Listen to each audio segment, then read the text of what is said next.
Eu tive problema na internet, então eu vou gravar a explicação das atividades aqui para vocês, tá?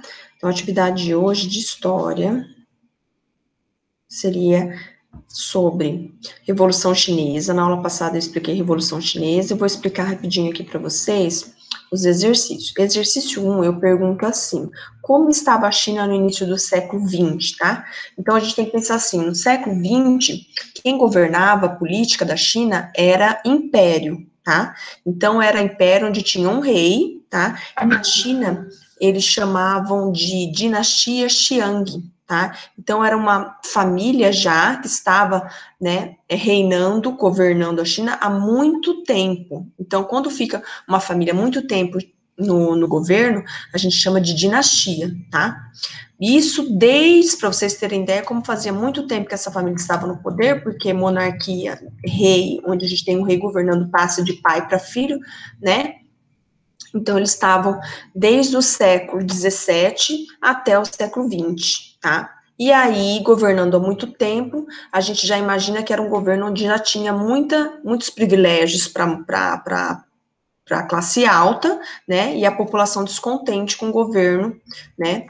Então, a gente vai perceber que vai começar a iniciar um movimento aí de revolta da própria população e alguns partidos políticos vão começar a se movimentar para tirar o governo do poder, tá? O antigo, né, imperador, o rei. E eles vão tirar, tá? Então, vai ser tirado do poder aí. A gente tem aqui, ó, para quem quiser voltar, lá no começo do texto, né, fala certinho do processo revolucionário da China, tá? Onde aqui fala os antecedentes, ó, o processo evolucionário que foi responsável por levar os comunistas ao poder na China. Então, a gente vai ter uma revolução comunista que vai tirar do poder a dinastia Xuang, tá?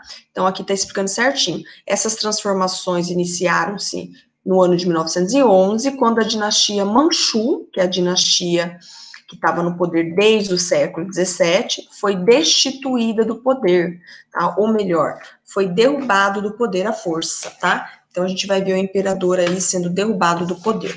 Bom, a questão 2, ela pede para você, voltando lá nas atividades, quem eram os senhores de guerra? Senhores de guerras, na verdade, eram grandes proprietários de terra, tá?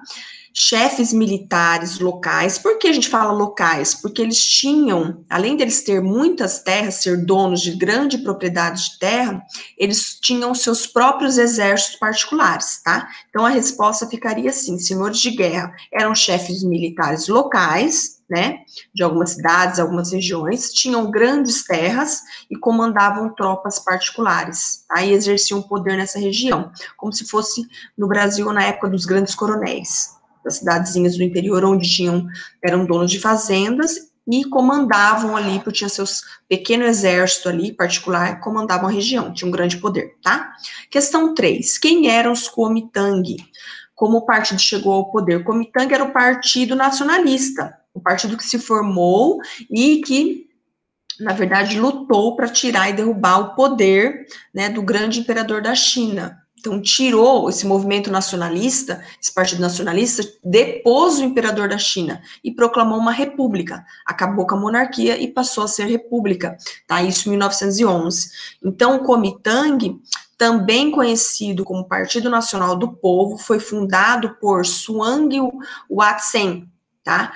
Ele foi oposição, ele era contra a monarquia e ao domínio econômico, uma coisa que incomodava muito os chineses através desse partido e que eles lutaram contra era o domínio dos países estrangeiros na China, essa exploração, principalmente dos Estados Unidos, tá?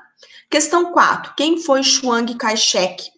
Foi um líder político, líder do partido, ele assumiu o comando do Kuomintang, que é o Partido Nacionalista, e ele ficou no governo da China, né? Quando ele deu o golpe, tirou o imperador da China do poder, ele assumiu a China, passou a ser uma república e governou de 1925 até 1949, tá? Quando ele sai do poder, porque os comunistas vão derrubar ele do poder e assumir o poder, tá?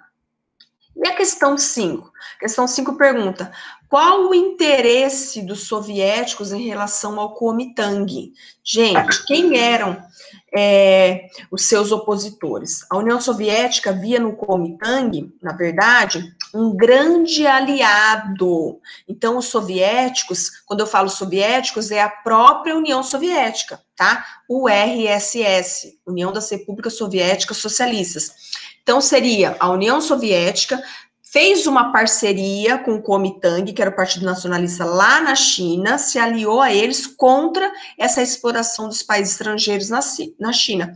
Quem seriam esses países estrangeiros? Os europeus, tá? Que exploravam os países com menos poder militar, tá? Como se fosse uma colônia. Esses opositores, os opositores do Kuomintang, eram senhores da guerra. Então, a gente tem que pensar que os senhores da guerra, que a gente respondeu na questão anterior, seriam aqueles proprietários de terra, né, que tinham os seus exércitos militares, seus pequenos exércitos ali particulares, tá? E tinham um grande poder na região onde eles tinham terra.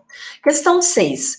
Como terminou a aliança entre o Partido Comunista Chinês e o Kuomintang? Como é que acabou essa parceria entre o Partido Comunista e o Partido Nacionalista? Bom, terminou em 1917, quando houve uma rebelião operária, os operários trabalhadores reprimiram o Partido Nacionalista, o Kuomintang, tá? Ficou conhecido esse momento, essa revolta, essa rebelião como o Massacre de Xangai. Quem era o líder do Partido Comunista era o Mao Tse-Tung, Mao, mais conhecido como Mao. Ele era um líder comunista e ele passou a lutar contra o Kuomintang, tá? Então, a gente vai falar bastante desse cara, porque ele que vai assumir o governo, né, na frente do Partido Comunista, ele que vai assumir o comando da China por muitos anos, tá? E vai instalar um comunismo na China. Bom, como era, para terminar a questão 7, como era a atuação dos comunistas? Como é que os comunistas atuavam, governavam nos primeiros anos da República Chinesa? Depois que eles tiraram o Partido Nacionalista, o Kuomintang do poder, eles assumiram o poder na China e instalaram o comunista. Como é que foi a atuação deles? Bom, no início da República, os comunistas eram aliados do Kuomintang. Né? No começo, eles tentaram fazer uma parceria e comandar a China junto. Depois, na unificação da China, em torno de um governo, né, quando eles tentaram um acordo para governar a China junto e ter uma sede em Pequim, tá? Que era uma cidade, um centro urbano na China, que é até hoje. Bom, gente, seria só isso, tá? As questões de história do terceiro ano. Hoje você só vai responder, não precisa copiar as perguntas, tá? E você tem uma semana para fazer, ok? Então, bons estudos e boa noite para vocês, gente.